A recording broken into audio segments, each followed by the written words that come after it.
The thread hanging kind of in the thorax region here. So I dubbed right into the, I actually dubbed, I do a little more, I dub right into the thorax. Right in? Yeah. You don't have to make it fat, but just that'll give you a little more of a base. So you don't use dubbing wax? No, I don't even use dubbing wax anymore. Almost never. You really don't need to. The next thing you're going to want to do is rivet.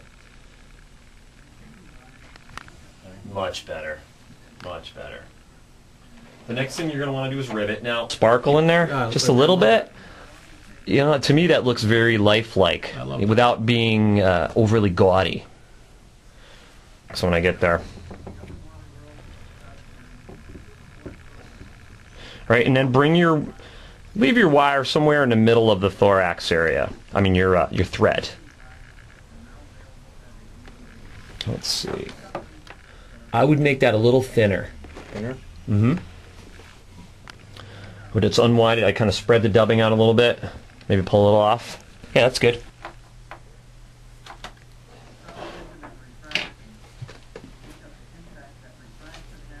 Now you peel the paper backing off it. Right. Actually, you know what? Here, just leave this aside for now. Actually, we're not quite to that. I'm getting ahead of us.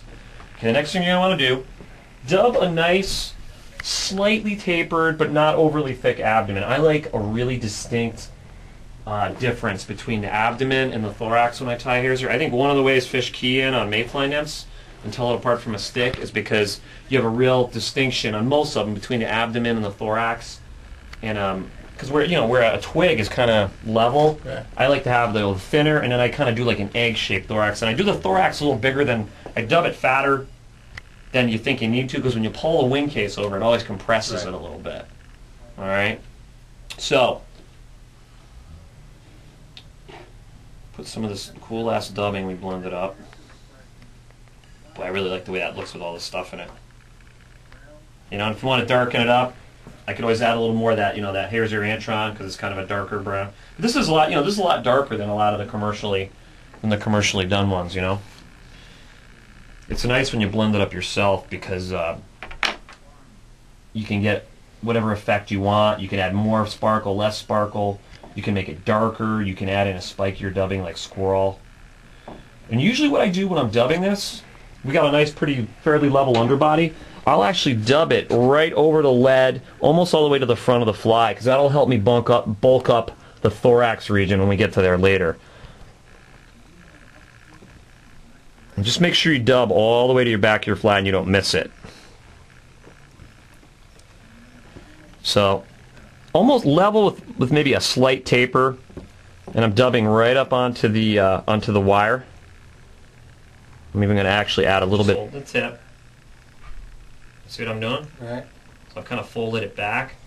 Now, it's helpful to have hackle pliers for this. I'm going to use mine. Don't put too much tension. It's very easy to break the feather, okay? So I've got it folded back.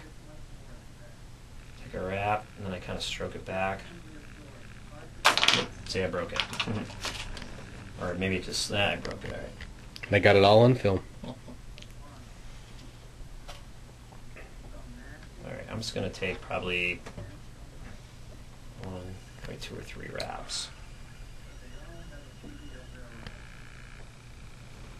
These aren't real long feathers, so you can only get so many wraps in with this anyway. Like I said, if you had genetic hackle, you'd have a longer stem. You don't need a bazillion wraps, though.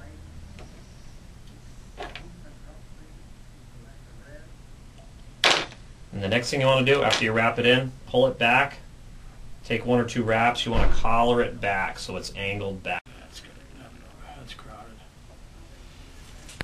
There's one fly where you got a lot going on when you're finishing it off. Okay. All right. You guys ever fold a hackle? You don't have to do that. You grab it by the tip. You go up a hook size.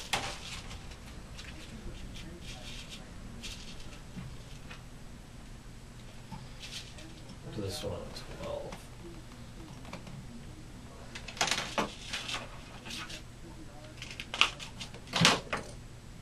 Again, this is on a 1X hook. You could use a 1 or a 2X hook.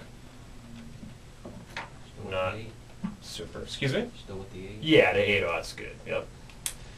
I generally I generally tie my hare's ears without a bead head.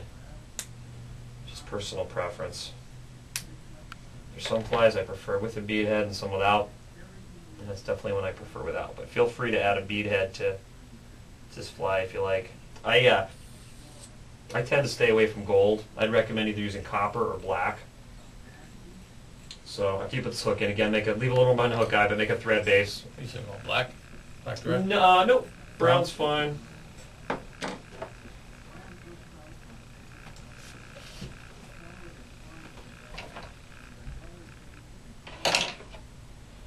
Alright, we're going to do a slight variation on what we just did. We're going to do an olive one. Okay.